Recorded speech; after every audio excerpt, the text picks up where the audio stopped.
এটা ৩৩ তলা একটা বিল্ডিং, যার কারণে আমি শহরটা খুব সুন্দর দেখতে পারতেছি এখান থেকে। এটা হচ্ছে আমার সামনে বিশান সিটি, ওই সাইডে হয়তো বা অ্যামোকিও, আমার যেটা মনে হয় ওই সাইডে অ্যামোকিও।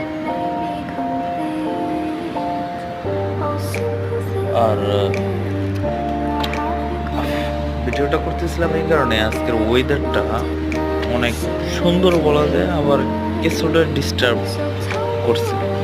কেমন সকাল 7টা, হ্যাঁ সকাল 7টা হতে বৃষ্টি শুরু হইলো প্রায়, হয়তো বা আরো আগে থেকে, আমি 7টা থেকে দেখলাম বৃষ্টি শুরু হইতে। তো এই যে দিনটা, সারাটা দিন এই পর্যন্ত, এখন বাজে 1টা 1:30, এই পর্যন্ত একটানা বৃষ্টি হইতেছে তো হইতেছে, কোনো থামাথামি নেই।